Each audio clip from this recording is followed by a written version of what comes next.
I just want a trampoline and a private hour. Welcome back to Podcast the Hero. Oh, my God. I'm kidding. Why are you kidding? We're back. This episode is brought to you by Cornbot. When PTH inevitably goes on tour again, you're going to want to know which one of your enemies are going to be at which show. Well, Cornbot can do that. So get in the Discord and tell Cornbot which shows you're going to. For a podcast about a band that was ahead of its time when it comes to alternative funding models for new works, right? Yeah. Protest did the whole crowdfunded thing. They did the whole subscription model. This podcast has been incredibly slow to embrace alternative funding models for this podcast. No more. That's how you can tell that I didn't have a part in the alternative funding methods for the band. Those were not my ideas. Podcast the Hero enters the 21st century like a slightly damp handkerchief entering your back pocket. Much like a good drug dealer, we gave you the first season for fucking free. Absolutely free. And guess what? Going forward, it's still mostly going to be free. Just like a bad drug dealer. Yeah. It's still kind of free. Yeah. Still mostly just all free. Just be like, hey, if you wouldn't mind, if you're enjoying the drugs, just keep here. Yeah. Consider it. I'll leave some on the porch for you. Yeah. If you're interested in supporting the show, though, we now have a way to do that. We have an OnlyFans. Wait, I mean a Patreon. Patreon's different than OnlyFans. I don't know what either of them are. I just want to see some dick. That's OnlyFans. Okay. That's where you go to see that. Or you just Google it and look at anything on the internet. Yeah, I could just fucking unzip my pants and look at my own dick. But that's not as fun. No, it's not. It's shameful. Look down just going, oh, fuck. Come on, Dad. This is what you gave me? So we have 4 subscription levels on Patreon. The first subscription level, I'm going to make this big so I can read it, is called Brother, Can You Spare a Dime? Huh? Clever. Huh? It's $2 a month, so it's not a dime. It's 20 dimes? Maybe you should change the title of it to Brother, Can You Spare 20 Dimes? If you sign up at that level, you get a shout out on the podcast as a patron. And you also get access to exclusive merch. Now, if you go on the Patreon, you'll see it says future merch. Exclusive access to future merch. And that's because the merch doesn't exist yet, but we're working on it. So there will be merch exclusively available to Patreon members at all levels. Yeah. Is that good? I like it, I think. Okay. I think the next tier is... Depends on how the merch looks. Yeah, true. I'm going to design it. It's just going to look like a big P. It's going to be you, painting a fucking black shirt gray. It's just me. Hey, look, I made it gray. I love color. That's a shame. Dollars are worth more than cents. Is the second tier. $7.99 a month. You get your member shout out. You get your access to merch, and you get voting power. So when we do polls about things that we're going to do, you're going to get access to vote on those things. So you have a direct impact on what happens on the show. Level 3 is called Empty Your Pockets, your keys in your wallet. $11.99 gets you a member shout out, exclusive voting power, merch, plus fan requests. You can put in your requests. You don't even have to vote. You can just straight up request stuff for the show. And you also get priority Q&A. So you can submit your questions, and we will answer those questions on the podcast. Pretty good. Sorry, am I supposed to contribute? No. No. Because I have nothing. The final one is I'm living a life I can't afford. It's $15 a month. You get member shout-outs, merch, exclusive voting power, fan requests, priority Q&As, and invites to live streams where you can be in the audience while we are recording the episode. So you get an invite link. You can come out while we're doing it live and hang out in the episode while we're doing it. Can I say something that we didn't talk about? No. Okay. Yes. I think that in one of the tiers, there should be, you get a download link to our presence and not our presence. Like, you're not going to download our fucking likeness. Us showing up. We just you get the presents. Yeah. Like fucking gifts. Mm-hmm. And there should be a vote on who wins that week. Oh. That's you pretty know good. What I'm saying? Yeah, that's pretty good. So maybe I that's like tier that. 2. Maybe that's fucking right out the gates. Maybe that's everybody who fucking puts a penny in. We could put some of the presents like up for bid. You want a Gert Guzzler? You want to sell this shit? Yeah. It's like construction paper. Yeah.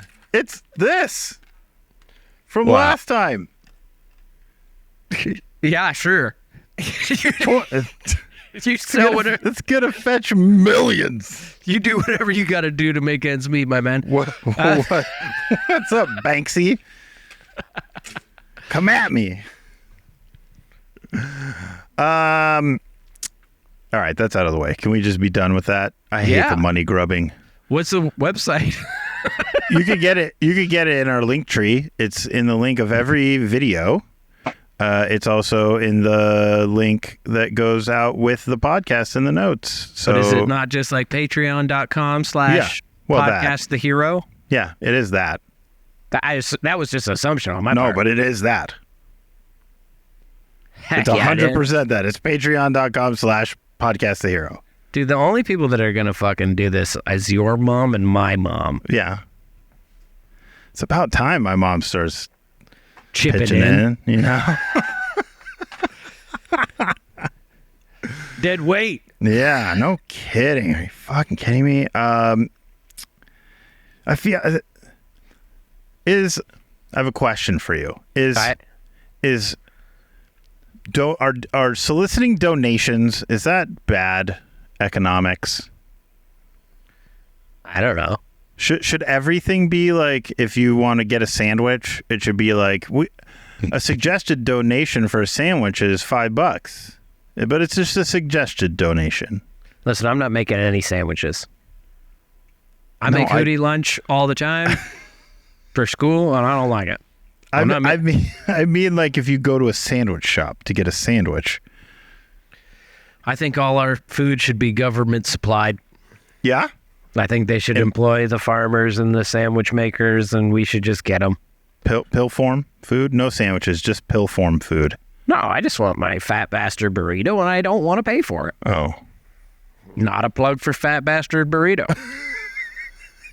Despite the fact that I'm full to the gills with it. Oh my God. I ate so many nuts before this. I know, you told me. Like a lot of nuts.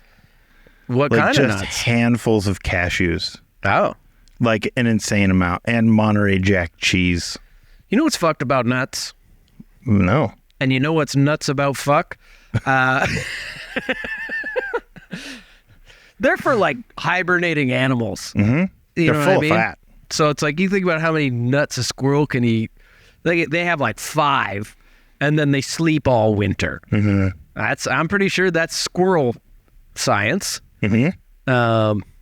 But we fucking, like, when I have nuts, I'll have 15, 20 handfuls, and then wake up the I next was day and really be like, worried that you were going to be like, I have 15, 20 nuts. And I was going to be like, oh, no, I have a fuck. I'll eat a canister of nuts. Yeah, 100%. Yeah, and then just They're be so like, good. oh, I feel like shit right Yeah. now. Why do I feel so shitty? Why are my feet so swollen? So much salt. Nuts? Why Nuts do we are put fucked. salt on everything? I mean, so much fucking salt on everything. It's good, dude. It's good. No, it's bad. I mean, bad for you. It tastes good. There's it's not a conspiracy theory. It's a theory. It's not a conspiracy. There's nothing conspiratorial about it. It's just a theory. I'll be the judge of that. That the Earth is flat. Yes. I actually was watching a video earlier of a guy who said, Bob? that sun you see, every individual human on Earth has their own sun.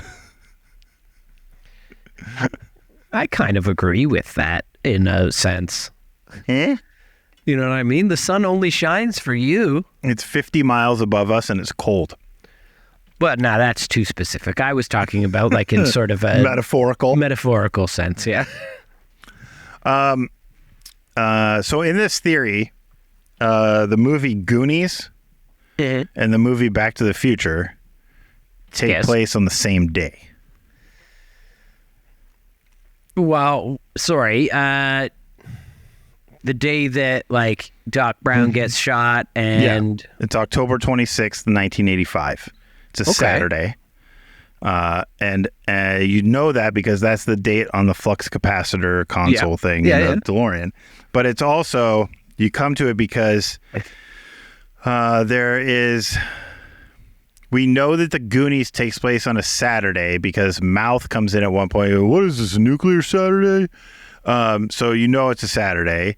And then in that scene, the James Brolin's kid, you know? Yeah, it's Josh Brolin. Josh Brolin. He's doing like inverted like chin-ups. Chin-ups. He's upside down, right? He's doing like sit-ups. Sit-ups, but hanging upside down.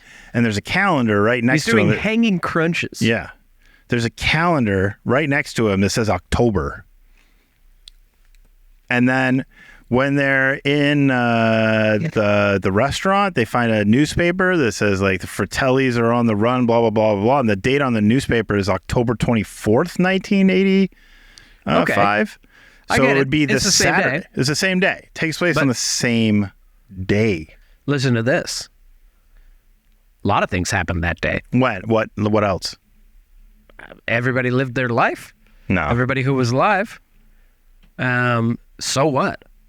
You know what I'm saying? So what? It's a fucking huge coincidence. Yeah, I don't think so. I mean, they're both Spielberg pictures, aren't they? Probably, yeah.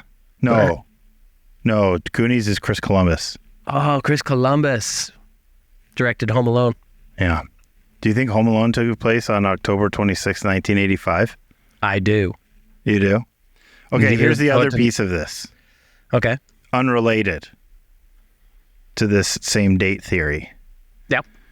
The fellow on your shirt? Dennis Nedry or Wayne Knight? No, Dennis Nedry, the character. Dennis Nedry. He is wearing, throughout the Jurassic Park film, he is wearing Goonies outfits. Oh, he's dressed like Chunk. Well, in this scene, yes. In that shirt, that is the shirt that Chunk is wearing when he does the truffle shuffle. Yeah. Right? Then there's a scene where he's dressed like Mouth, where he's in a black t-shirt in the fucking and a gray jacket. Members only jacket. Yeah. And then later on, right when he's about to die, he's wearing the yellow rain poncho, which is what Mikey's wearing. Whoa. Honestly, Fritzy, I had zero faith that this was going to be cool at all. But I really liked that part. Because, like, the events of Taking Back Sunday. Wait. Taking Back Sunday. Back to the Future? Taking Back the Future to Sunday. And fucking the Goonies taking place on the same day. Like, gives a fuck. Big whoop. Big fucking whoopee cushions, they could probably be in the same universe. Like, maybe they're connected. Yeah, I read all about it on the cover of Big Fucking Whoop Weekly. But like, they're not connected. So the only connection is that the things happen on that thing that you just said. And Jurassic Park's another fucking Spielberg one. Mm-hmm. Oh, Goonies is Chris Columbus. Mm-hmm. Spielberg's probably got his nitty gritties in there somewhere though. But That You like that one? I like it a lot. As soon as I fucking looked at the shirt I was wearing, I was like, holy shit. Has your son watched the Goonies yet? I've tried to make him watch it a bunch of times. He gets pretty scared. Oh, he's not old enough yet. Yeah, like there's a lot of fucking bullshit off the top that he's not that into. He likes when Data shows up and he's got the thing pops out his chest and he goes across the thing. But when the Fratellis show up, he's out. Yeah. Like he doesn't even make it to Sloth, who it probably is one of the more intimidating parts of the movie when you first see him. But the Fratellis themselves, specifically They're creepy. The mother is For like sure. very fucking she's terrifying. Yes. Here you go. The Goonies is directed by Richard Donner. The course. screenplay by Chris Columbus. Of course. Story by Steven Spielberg. See? The Berg, dude. Uh-huh. Iceberg dead ahead. Uh-huh. Spielberg dead ahead. That's another movie. There's also Wait, that was James Cameron, wasn't it? yeah.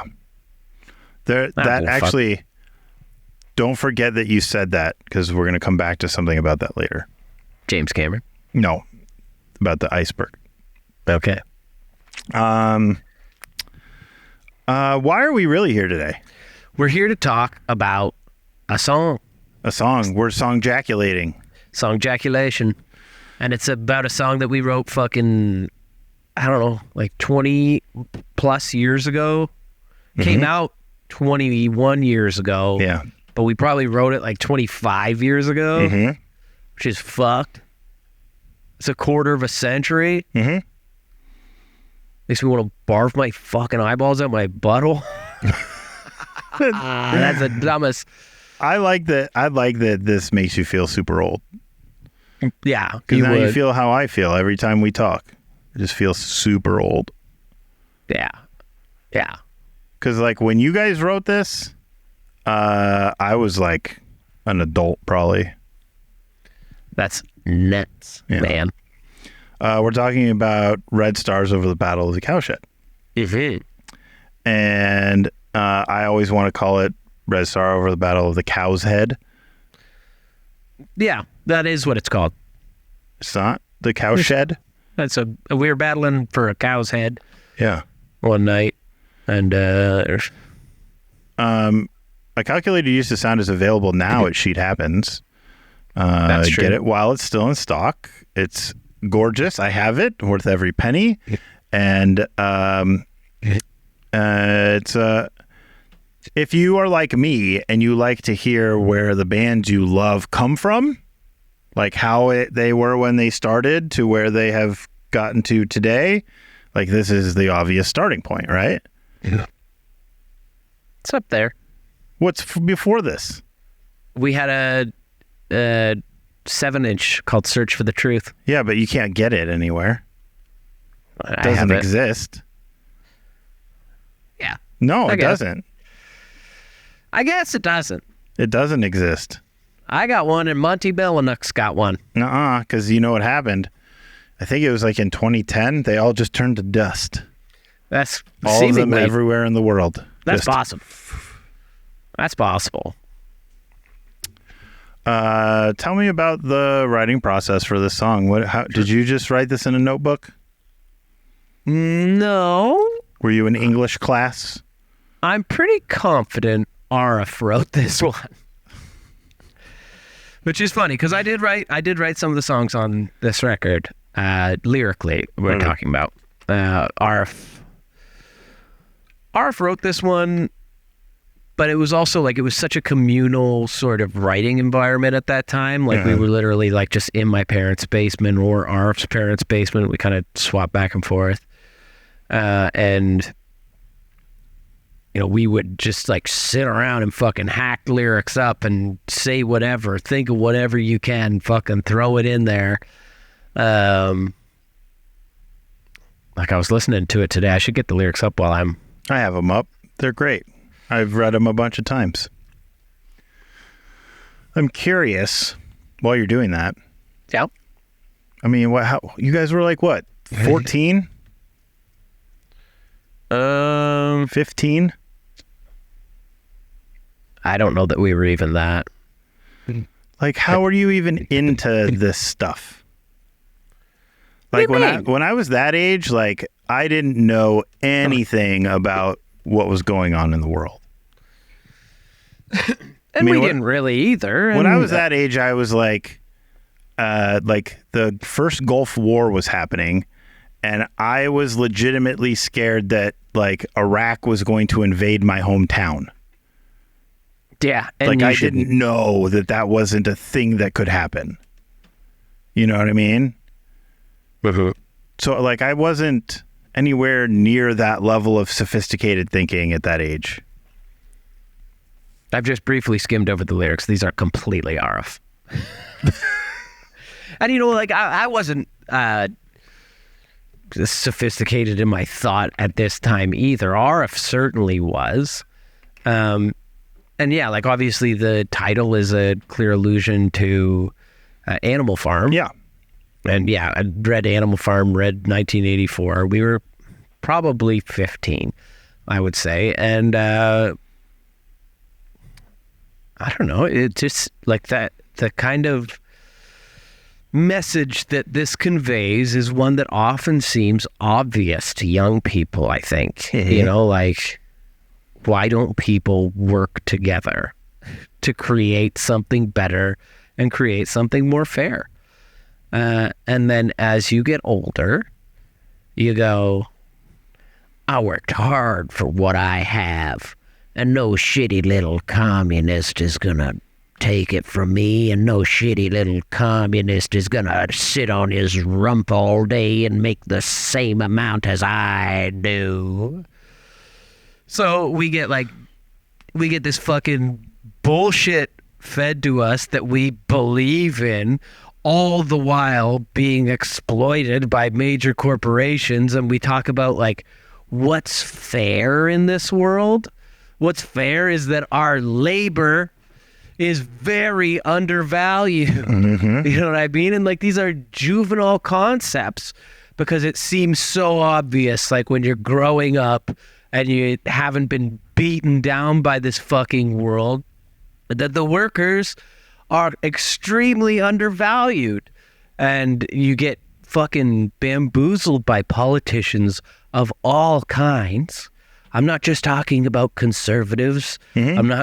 I'm talking about liberals as well, and whatever like left-leaning party you think, and they convince you that they're out for your best interest.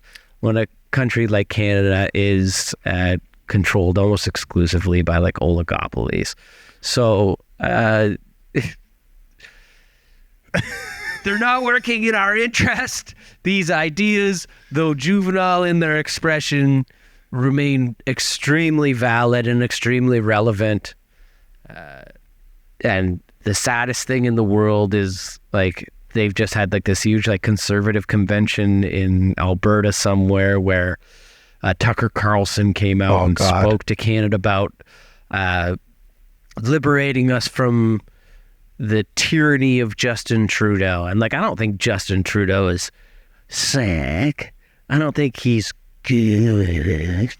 But I think sitting at a conservative fucking convention talking about liberating you from tyranny is a fucking joke. Yeah. They're talking about pushing you into a tyranny that you could never even fucking fathom because what we have right now is not that.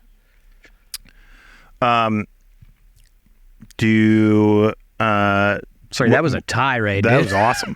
No, but that's I mean, that's why we're talking about it, right? That's why you guys wrote it. Mm-hmm. Right? Mm-hmm.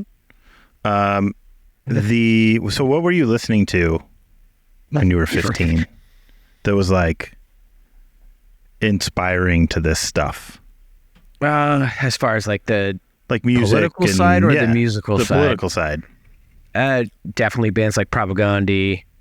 That's Propaganda, obviously, like fucking obviously. Yeah. This would have come out of like living in this like less talk, more rock world, or I guess Today's Empires had also come out. So basically, they raised us and informed our political opinions, but then also bans like strike anywhere. I want to say dead Kennedys, but I don't think that that's very true. We weren't really listening to like the older punk stuff. I don't know, but like those are the two Like the bands big that I ones, could yeah. really attribute inspiring us to want to write something like this. But ultimately it was just like growing up and seeing like how fucked things are and how like complacent everyone is. Now I I don't think that's, people are like, complacent anymore, but I think they're very confused. Yeah, I think that might be the greatest trick pulled by sort of the neoliberal capitalist of the modern era, is to convince the people that what they care about is the politics, and don't pay attention to the economics. Just don't worry about it. Don't pay attention to it. Don't worry about what's going on with the economic policies. Don't worry about that. It's politics. Like communism is a political ideology. Don't worry about the economic piece of that. Don't worry about the economic piece of socialism. The real battle is democracy versus communism, which is not true. The battle is capitalism versus socialism, and I think that's the biggest trick that they've been able to pull off, is to have people not understand the economic system that we live in.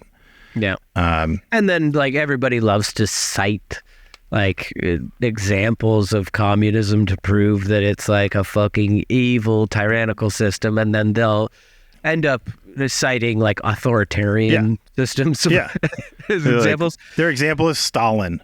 Yeah. Right. That's everybody's like example of communism is Stalin, and it's like that wasn't communism. Yeah. So the notion that you said it before, like that the workers are undervalued, like people shouldn't be surprised that like why was slavery such a big thing in the United States? Right? All companies want to do, no matter what kind of company they are, is get the most out of their workers for the least amount of money. It's why unions exist, right? Is to stand up for workers to say, you can't have all of our labor for the least possible amount of money that you can get away with. Like Walmart is the single largest employer of people on food stamps in the U.S. Walmart makes billions of dollars in profits every year. They can easily afford to pay for health care and a living wage for their employees, but that means less money for their shareholders. Yeah. And like obviously poverty is not like a side effect of capitalism. It is it's a key feature. It's a key feature, and it's widely solvable. Yeah. Oh, 100%. Like that's it's easy to just fucking say, but like it is solvable. Yeah. And like ridiculously solvable. Like not that hard. Yeah, we're solving the world's problems here, man. Yep. That's what we do. Where did you guys record this? This was recorded on Pettit Street in Oakville.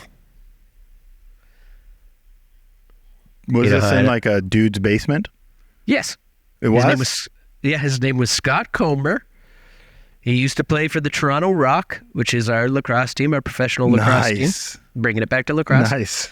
And he was a wild, very funny guy. He used to play in a band called the Pettit Project. They may still be doing it, but they were like really, really poppy punk band. Fantastic shit. Like they had a song about like loving a girl like a Nintendo game.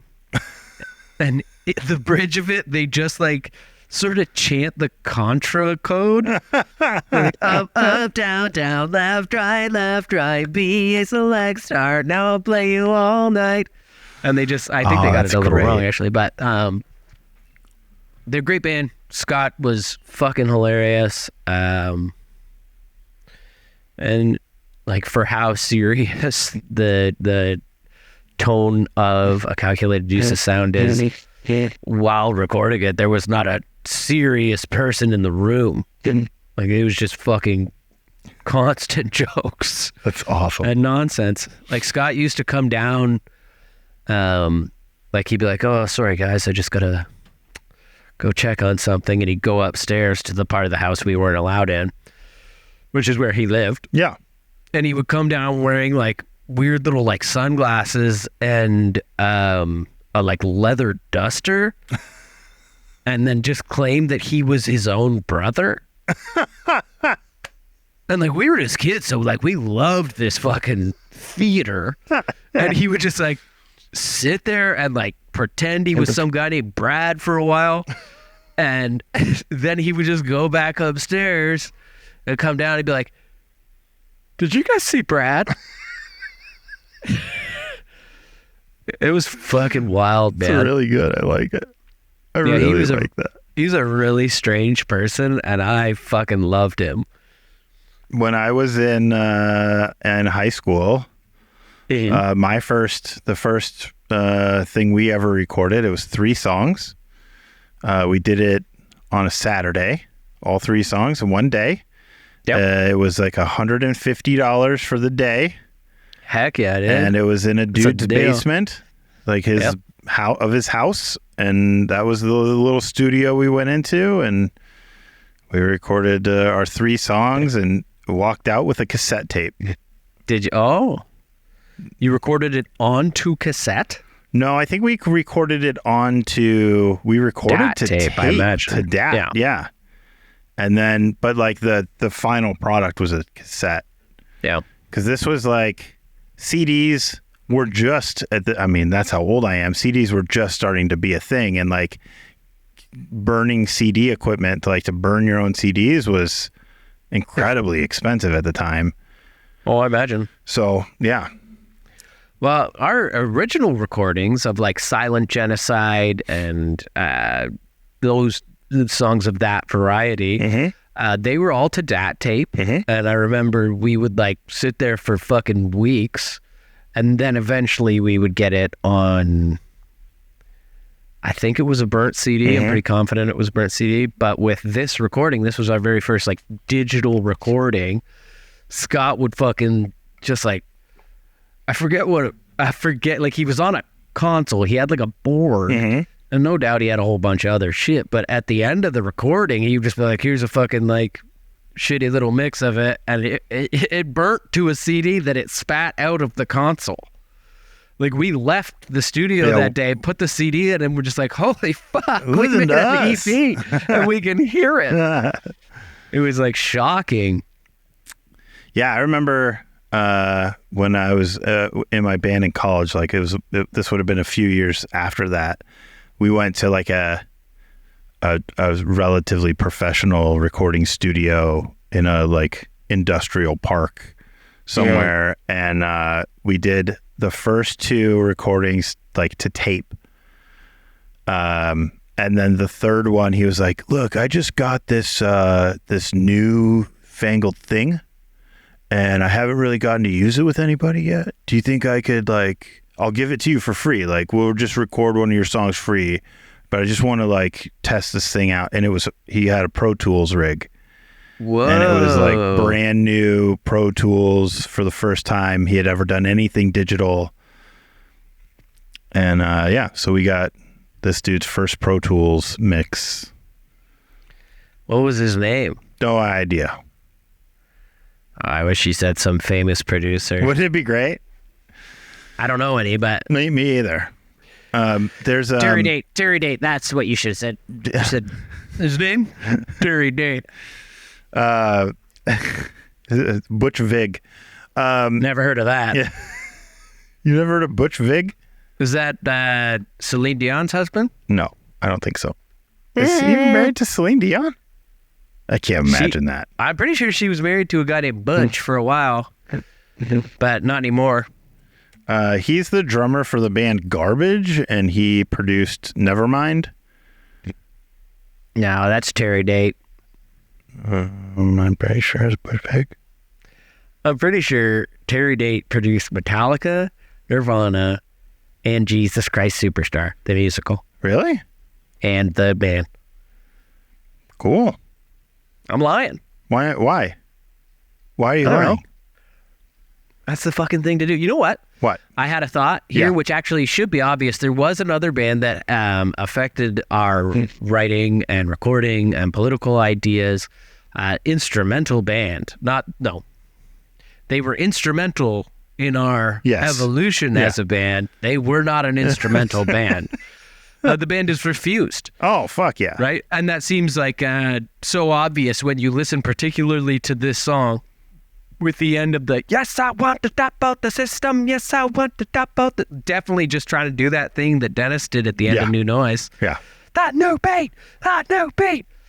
And while listening to this song on a YouTube rip today, someone actually pointed out that the "Yes, I want to tap out the system" is very close to that.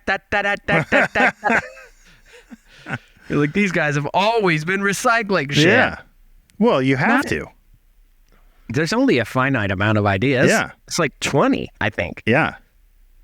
That's why every PTH record sounds exactly the same. Because that's why you got to be careful starting too it's young. All the same riffs every time, just over and over and over with different words.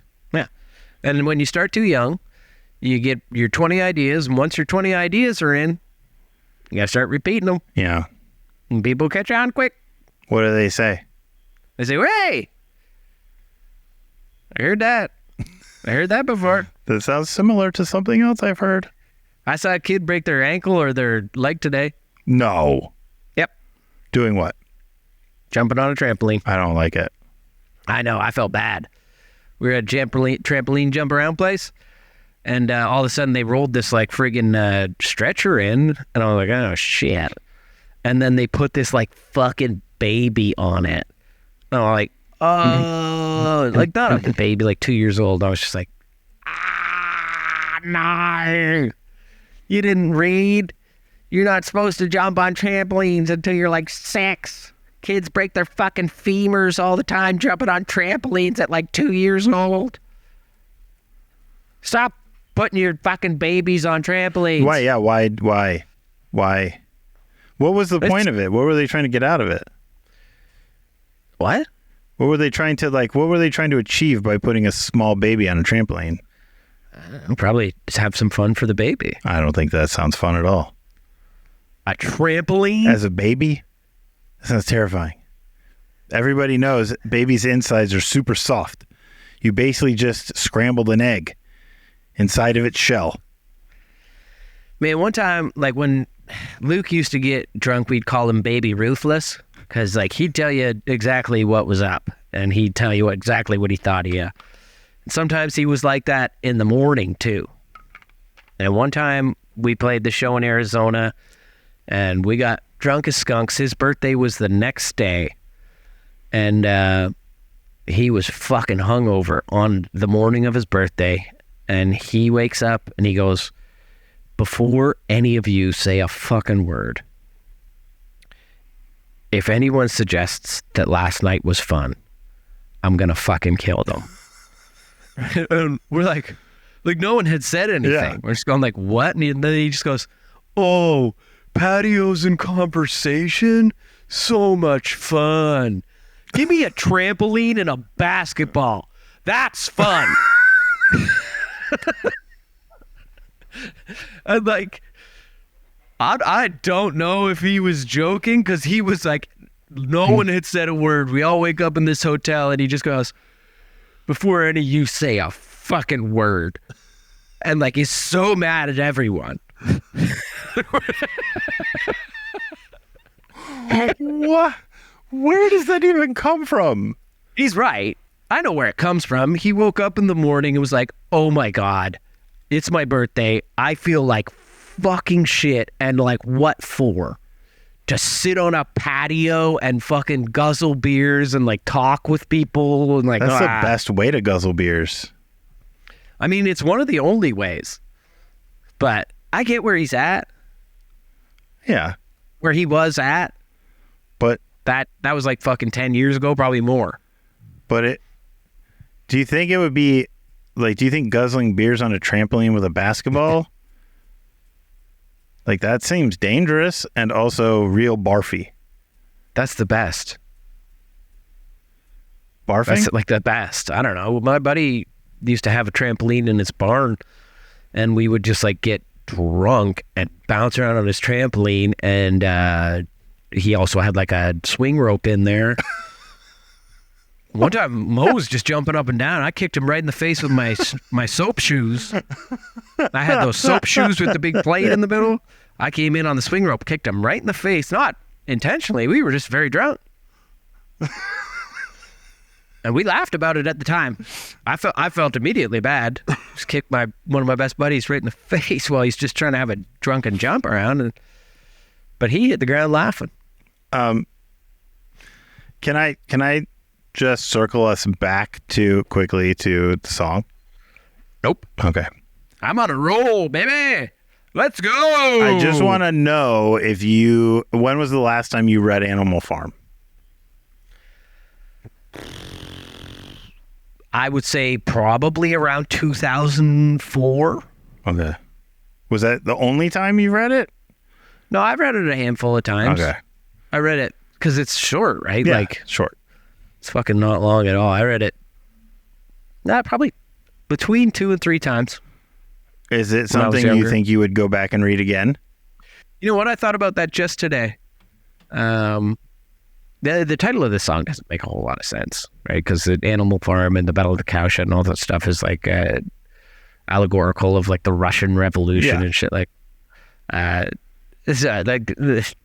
we were just smashing shit together. Well, no, but I mean, it does make sense because like, I mean, it's tangential, but what you're talking about is a system, the capitalist system that is set up to exploit people, and what was Trotsky and Lenin and Marx, and they were trying to get away from a capitalist system and have a more fair system. Lenin obviously decided like opportunity to have power. Fuck everybody. I'll just do that. But but like, the idea of the Russian Revolution was in the vein of against the capitalist system that was suppressing people. So that makes sense. Sort of. I would read it again. I would definitely read it again. I was thinking about just today reading it again because it's like it's a quick little zip, dude. Yeah. And I think as we age, like important works like that, like when you're 15 and you read it for the first time, and then you're 22 and you read it, and then when you're 35 and you read it, you've had different life experiences. You've learned more about the world and how the world works, and so you can take away different things from it and get more out of it over time. Like things like that should be reread. For sure, because it'll affect you differently. I don't know what I'm trying to say. I think what we should suggest that listeners go out and read it. Sure. But the problem is with reading it is after you finish it, you got to read 1984. And 1984 has that like big manifesto part in it that's like, skip it. It's like the whole fucking thesis. But it's boring. It's a good book. That's why I started reading Stephen King. Yeah, I'm not going to refer to those as necessarily heavy reading, but like at this time, I didn't realize I couldn't see very well because I didn't have my glasses. And I was reading fairly heavy stuff. Animal Farm, 1984, Brave New World, into like fucking Chomsky and Dostoevsky and like stuff like that. And the whole time I was reading with a fucking book like this close to my face. And after that, I was like, I'm done reading for a while, man. I'm sick of it. So that's when I started picking up Stephen King. Just get audiobooks. Well, no, I've done that as well. I just put on I just finished Chomsky, one of the Chomsky books. I just put it on my phone while I'm working and just listen while I'm sitting replying to emails and shit all day. And now I'm reading The Authoritative History of the War for the Holy Land. It is. It's a history of the Crusades. Of course. I'm not reading it. I'm listening to it. But basically, like, the point that I was trying to make was that, all that heavy reading when I was younger, what I retained of it, irrelevant. But it made reading something that was just like pure story, and like it made it so much nicer because it was like I just wanted to read, and like I didn't want it to be arduous in any way. I didn't want it to fucking challenge any ideas that I had or teach me anything. I just wanted to fucking read something, and Stephen King was that for me. So I thank Stephen King for the break, which would ultimately lead me back into doing some heavier reading again. Are there good Star Trek novels? No. There's really good Star Wars novels. No, there isn't. Yeah. I've tried to pick up a bunch of Star Trek shit. I can't make myself care about it. It's just like everything feels kind of wrong. Like the characters just like don't fucking play the same. And I'm sure there is good Star Trek books out there who like a better Star Trek fan would tell you about. But I don't know, man. I thought you were the authoritative figure in all of Canada on Star Trek. I mean, I essentially am. Okay. Canada's just not big Star Trek fans. Find a more knowledgeable person about Star Trek than me in Canada, and I'll fucking laugh in their face, dude. Okay. If you are a more knowledgeable Star Trek fan than Rody and you live in Canada, please comment. Leave a comment, and we'll go to war. You're not going to be able to outdo me, dude, because I'm going to employ all those like flat earther fucking debate tactics. Or it's like, you think that's how the transporter works? That's cute. Do you want to talk hockey or do you want to do a game? Yeah, let's talk hockey for a minute here. Let's talk about hockey. Do you want to talk heavy or light first? Let's talk heavy. Okay. Because there is some bullshit about in 2018. Yep. There was fucking a bad situation that happened with the Canadian junior team after they won the fucking gold medal at the IHF Junior Championship. They had a gala in the summer, and a woman was sexually assaulted by 5 members of the team. They've been just living their lives, having a good time. Mm-hmm. Some of them playing in the NHL. One of them potentially not.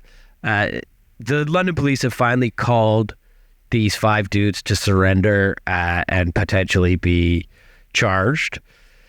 And there's like some speculative shit, like there have been 4 guys in the NHL that have taken a leave of absence, and 1 guy from like the Swedish league who has been like granted a leave of absence. Yep.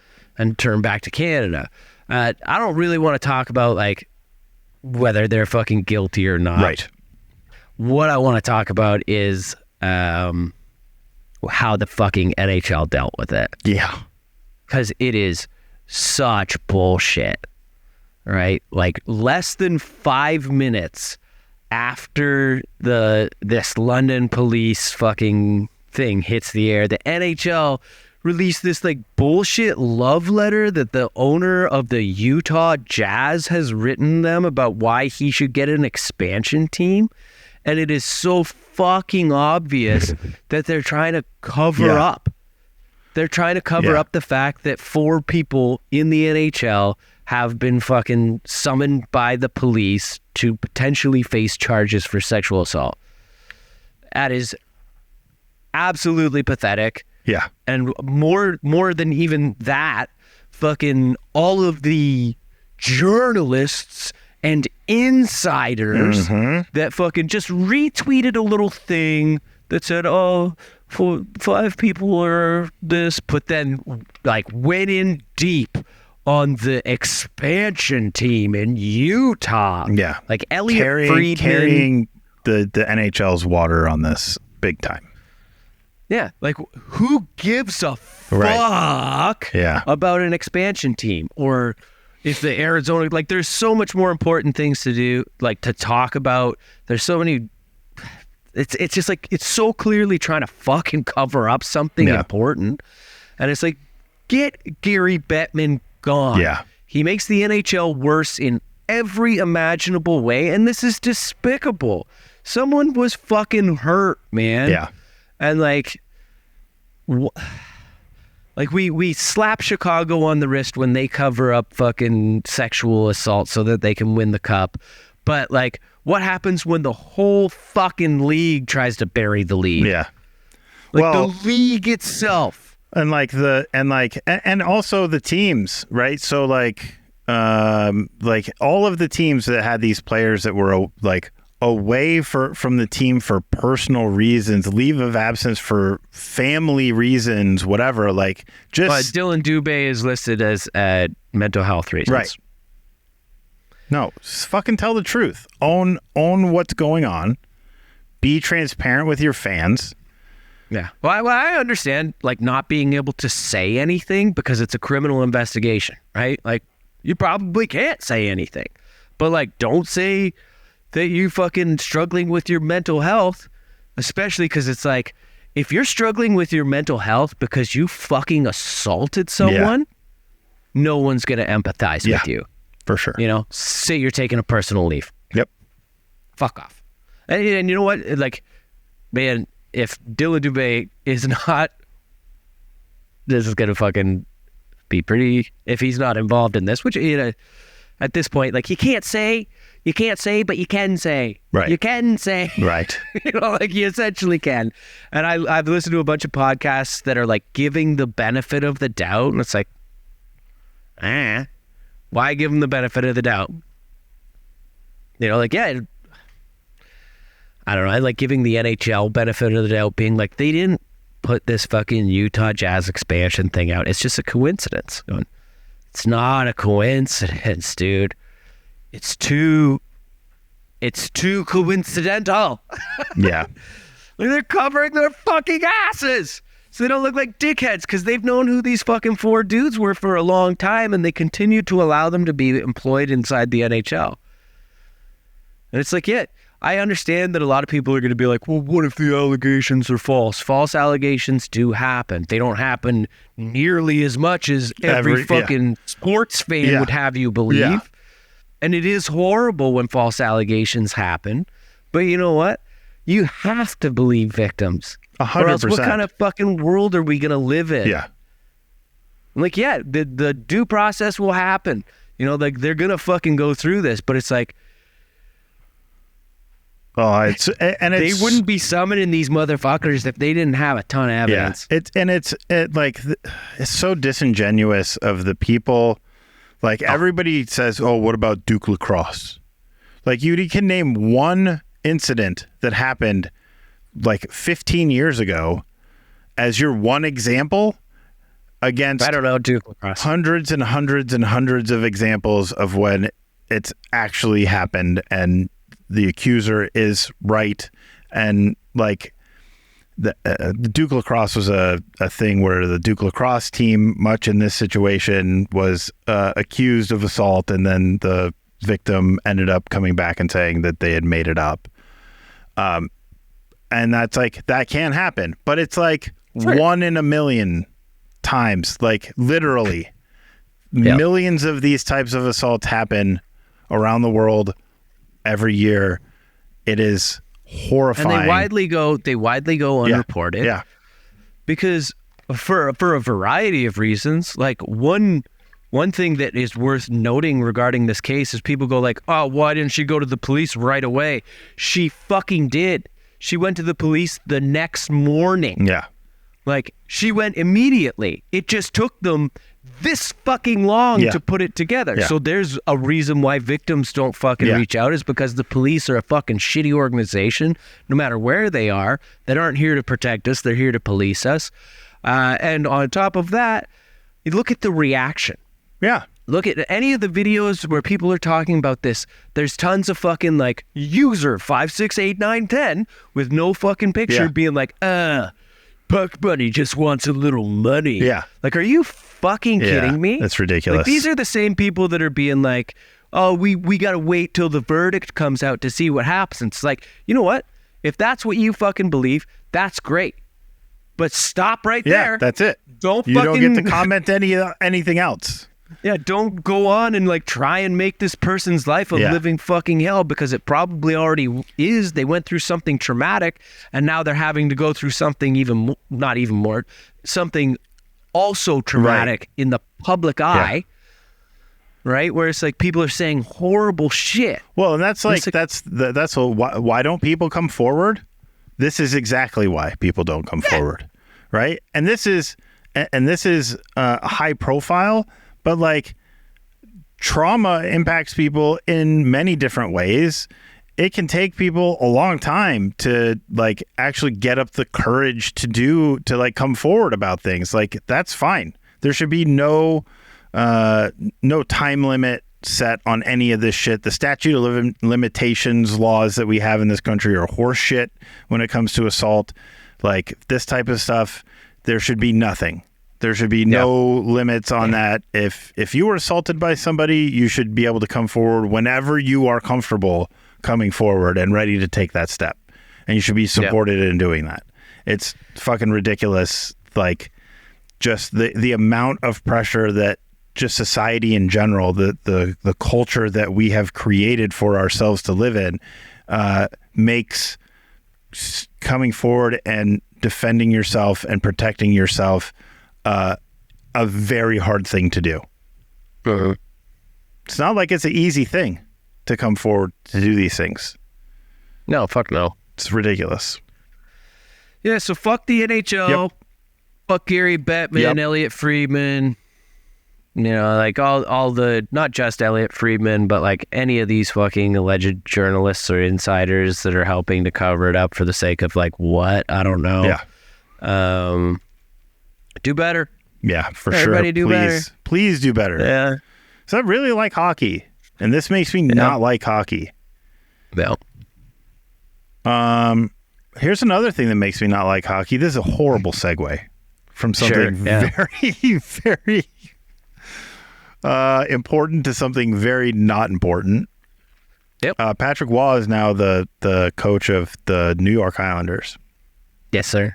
Patrick Waugh, for a while now, has been sporting a beard, quite a beard. Is that so? Yeah, and Lou Lamoriello, who's the GM, the Islanders, has a rule: big no beard policy. No beard policy. No facial hair. Yeah, shave it all off. You want to play for the Islanders? You got to shave it all off. Is this the most ridiculous policy in the history of sports? Lou Lamoriello is an old fucking fuddy-duddy. Of course he's got ridiculous policies. Yeah. I mean, the other famous no facial hair policy that I remember was the New York Yankees. George Steinbrenner had a rule you couldn't have facial hair. You grow a mustache, he's going to New York Yankee it right off your face. It's that great Simpsons episode where Mr. Burns is making Don Mattingly shave his sideburns. And he's got his mustache, and he's shaving the sideburns. He's shaving the sideburns all the way up, and he's like, Mattingly, I told you to shave those sideburns. And everybody's like, I don't think he knows what sideburns are.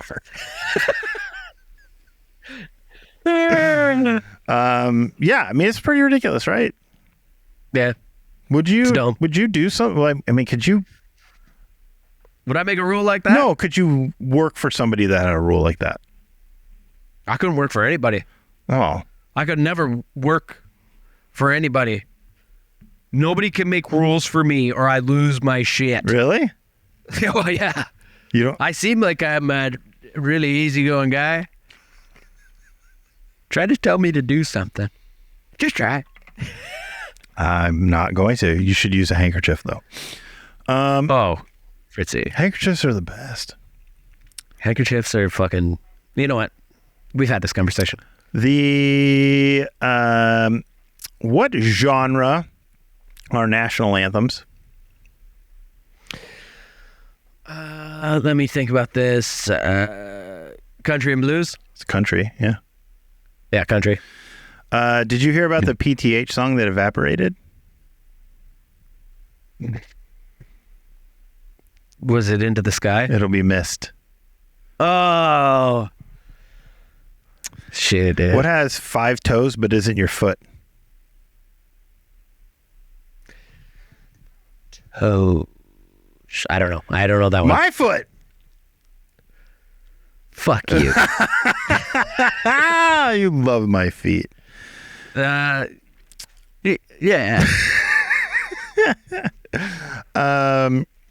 You're Canadian when you go into the bathroom. European. Yep, there you go. It doesn't even have to finish the joke. No. Why is cold water so insecure? Because it's... there's a penis joke here. It's not a penis joke. I would never stoop so low as to joke about penises. I love penises. Yeah, you couldn't stoop so low to get to the tip of your penis. It hangs too low. I don't know. Because it never gets called hot. Did you make that No, joke I up? didn't. Okay, good. What did the drummer call his twin daughters? Ba-doom. I don't know. Anna Tom, 1, Tom. Anna 2. Oh. This is a callback. What do the Maple Leafs and the Titanic have in common? Now, call back to when I said iceberg up Yeah. ahead. I don't know. They both look good until they hit the ice. Oh, wow. Pretty good. All right, there you go. What's got 3 legs and a friggin' dick on top? I don't know. A drum stool. Oh, are you calling drummers dicks? Yeah. All of them? All of them. So HK, Yep. Number 1 the biggest dick. on Earth. Mike? Oh. Michael. Mo? Morgan? Yeah. You bet. Wow. All the drummers are dicks, huh? What else you got? That's the only joke you know, right? Nah, I know more jokes. No. Why'd the Scarecrow get a promotion? I don't know. Because he was outstanding in his field. The Scarecrow doesn't own the field. Because he was outstanding in it. I get the joke. Why'd the ocean roar? Why? You would too if you had crabs on your bottom. Oh. I would roar if I had crabs. You would. Yeah. That's terrifying. I tell you, I saw a kid break his leg today. Yeah. So did that freak you out? No. Did it freak your kid out? No, he didn't. We didn't see it. Oh. We saw the girl. I explained it all over I know, there. but I'm just curious, because when I was a kid, we went to Hawaii and I saw a kid get smashed on some rocks by the waves, and I refused to go in the water. Well, fuck yeah. No shit. So I could assume, seeing somebody get smashed up on a trampoline, that I wouldn't get on a trampoline. I took a picture of this when I was at the trampoline place. Sticky It'll balls? come into focus soon. Yeah, it just says sticky balls.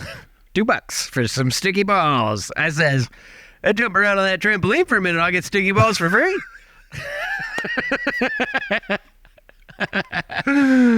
Oh, man. Oh, I made you a gift. Oh, you did? I did not make you a gift. I'm going to start making gifts Oh, no matter what. Fuck. All right. I'm going to have to do it.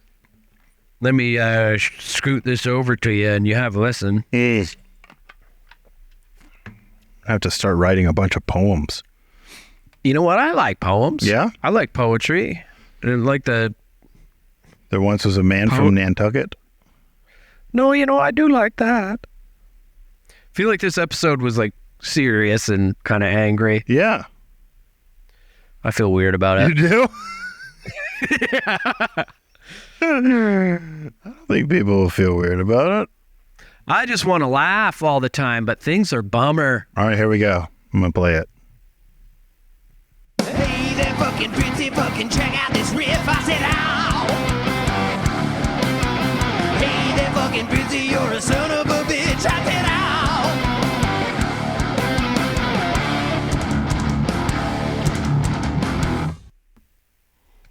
That riff's pretty heavy. Pretty cool riff, eh? Check it out. Did you have did you do like a synth lead with it? No, What did you so that's all guitar. Oh, did you have like a pitch shifter? Were No, you I using didn't Gojira? tune the guitar or the bass at any point. I just picked them up and played them. It's pretty heavy. Uh, Has some Yeah, well- chugga-chuggas in it. I just thought of, hey there, fucking pretty, fucking check out this riff. I said, wow. and then I was like, yeah, I'll make a riff in there. My brother? What do we call him again? Porcupine. I think we just call him Adam. Yeah, Adam. He likes to send me riffs. He sends me videos of him playing riffs in his classroom. Oh, yeah. But I wish he would like sing them too. Like sing some stuff with it. Tell me like, check out this riff. Wow. Yeah. I want to hear that. I I really like that. All right, I'm going to continue my second episode of Jody friggin' bemoans Oh. about something he found on the Of internet. course, because this show hasn't been dark enough. Because here's the thing: don't be saying my name on the internet. Uh-oh. Don't say it. Uh-oh. I'll find it, and I'll be pissed. You Google yourself a lot, don't you? All the Yeah. time. No, this doesn't even got my name in it. So someone was asking on our subreddit how our band got our name, or what our name meant. Not how, but what. Yeah. And then I came across this comment from Arxon Dominus. Arxon Dominus says this: from what I remember, the name originates from another band. A band called Hail the Villain. I think they just decided to name their band the opposite of Hail the Villain with no underlying thought. Remember, they were just kids when this name was chosen, with 7 upvotes. 7? Hail the Villain are a good band. I'm not sure if they're still going. Okay. They are from the same town as us. Oh. And we absolutely did not name ourselves after them. In fact, I was drinking with old Truk at a place called the Wing Shack. Used to be a place to get cheap drinks and buffalo wings and things. Mm-hmm. And I know some of the guys in Hail the Villain, Drew and Joe. And that night I had a couple drinks with Drew. And he was like, hey, man, super sorry about, And I was like, no, I don't know. Because they used to be called something different. I think they were called Mr. Nobody Soon or something like that. And he was like, well, we named our band kind of like the same thing as you guys. And I was like, fucking what? And then he was like, I was like, what's the fucking band called? And he was like, it's called Hail the Villain. And I laughed. I didn't care then. Right. I don't care now. However, I do not appreciate the insinuation that it was the other way around, because it absolutely fucking wasn't. Do you think this person who commented just remembered it wrong and got the bands No. mixed up? I think it was Drew. Is the And he's come on commenter? there. No. That Yeah, would be and of course the person's great. remembered it wrong, but they fucking said it with such certainty that there's like people being like, 7 people were like, thanks for the information. I'm like, are you fucking kidding? Now, You've had very nice things to say about Drew. Yeah, he's nice. He's a drummer. Yeah, how'd you know that? I looked it up. Oh, yeah. So is he a dick? No. You said all drummers are dicks. Listen, the Wing Shack's been closed for probably 20 years. Okay. That was probably the last time I saw Drew. Okay. So you don't know if he's a dick. I assume he's no longer a drummer. Oh. It says the band stopped in 2012. See? Holy fuck.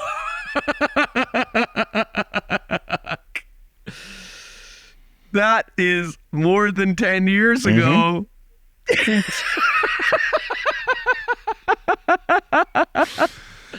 When did the Wing Shack close down? I don't know. It was on Highway 2. Wing Shack, Highway 2. Let's see if anything comes up. No, there's a whole bunch of Wing Shacks around me, so it's like all these different Wing Shacks. Let me Google. Was it in Oshawa? Wing? It was in Whitby. Oh, Whitby. It was the best, dude. It still says there's a Wing Shack. What is this? I've ended up on what I think is some guy's personal blog. Called Do Something Every Day? No, it's called Do Something Every Day. Derek.shaymarcotte.ca /chicken-wings/chicken-shack-whitby-closed. It's a sad day in Wingland. Wing Shack Whitby is closed. It was my favorite wing place of all time. The wings were awesome, never breaded, and almost all of the flavors were spicy. For example, their medium was literally Frank's Red Hot sauce. Is that spicy? Not just spicy, but delicious too. Who is this fucking guy? You're not going to like this. They used to have a promo where for every Leafs game, it was 2-for-1 wings for the whole game. Also, it used to be 2-for-1 Saturdays too, but they cut back on those. They cut back on those days this year. Does that not make sense, or is that? I've sent an email to the owner to see what he was going to say about it, if anything. Please check back soon for an update. I've heard back from one of the bands that was scheduled to play, and I'm not saying who, but here's what they had to say. We were just told last week that the Wing Shack in Whitby has gone under. No gig, unfortunately. What band? Why would he say what band? I hope that this isn't the last Wing Shack endeavor. If it is, I would love to get a hold of the recipe, especially the nine pepper. The nine pepper is unmatched in flavor and has great heat. What is this? Just go to the comments and look when the comments started. It's 2009.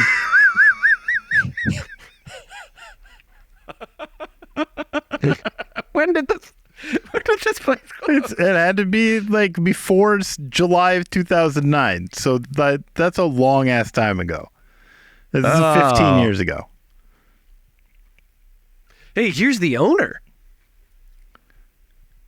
He says, thanks for all the good and bad comments. The truth be told, anytime you want to hear it, and good news for some, Wing Shack sauce lives on. Just send me an email and I will get back to you to talk about your order. wingman.hannah6@gmail.com. As for the former employee, nice to see that no names ever get published when they have something bad to say. Talk to me anytime. What the fuck? So the employee said, I used to work there. I quit because of regular unsanitary conditions and not in compliance with health regulations. That's it. No kidding. Finally caught up to him. I would never eat there. I ate there a lot. Yeah. Did you ever get sick? I drank there. Of course. From the food or just from drinking too much? Honestly, I think... I don't know. Hard to tell. I miss it, though. It's like an egg place now. An egg place? Yeah, it's the Egg They have Shack. restaurants now. just for eggs? Of course. Disgusting. The Wing Shack, rest in peace, dude. Yeah.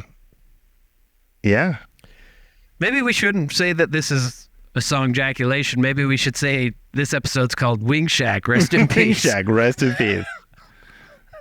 We should. 2009.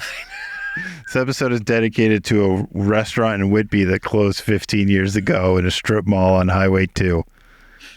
Honestly, it was my favorite bar. Cage and I went on a date there one time. Because it was my favorite bar. I picked her up at her parents' house. And I was like, where do you want to go? And she was like, I don't know. And I was like, you want to go to the Wing Shack? And she was like, no.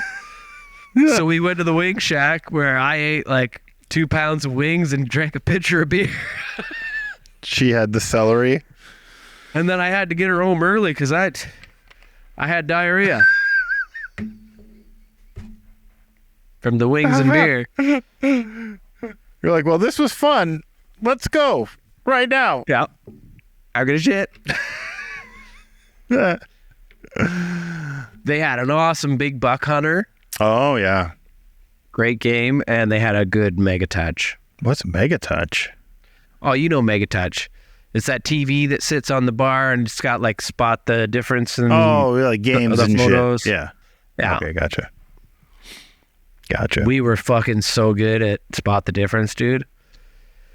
Like we would like beat all of it. And then like you do the regular one with like hot air balloons. And then you do like hot chicks. And then you do the hunks.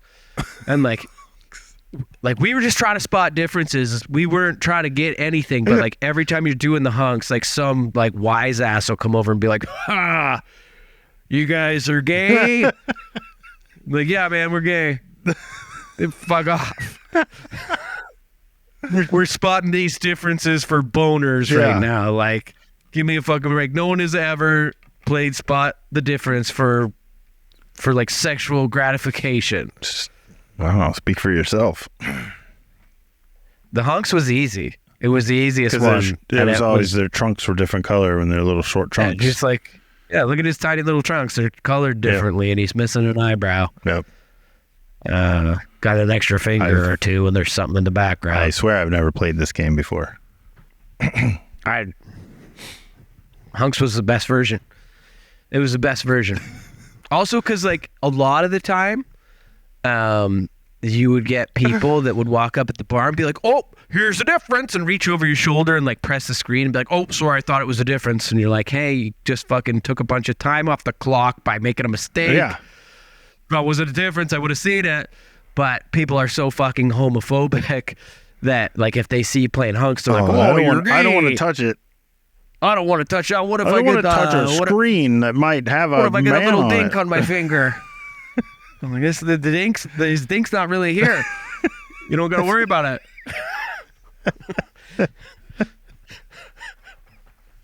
You know what I'm saying? I do 100% know what you're saying. This is really funny.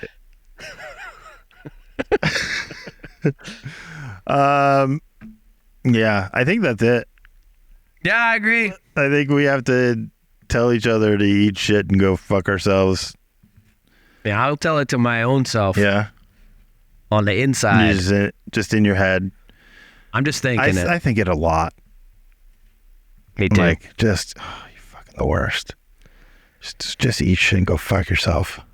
Eat shit.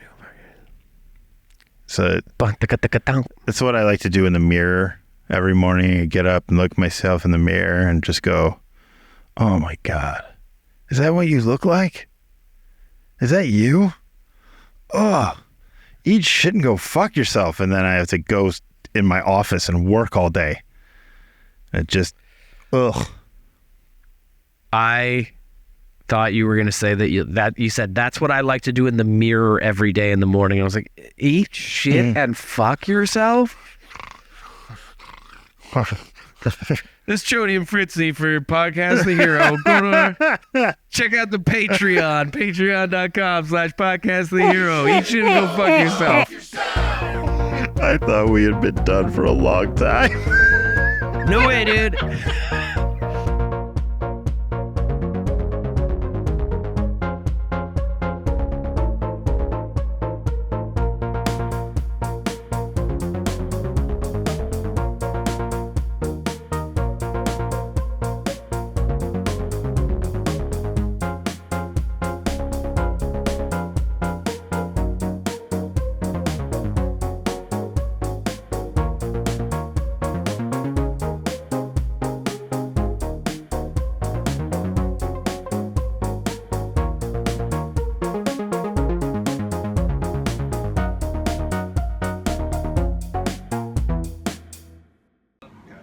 You can also pick a picture from your Is he she?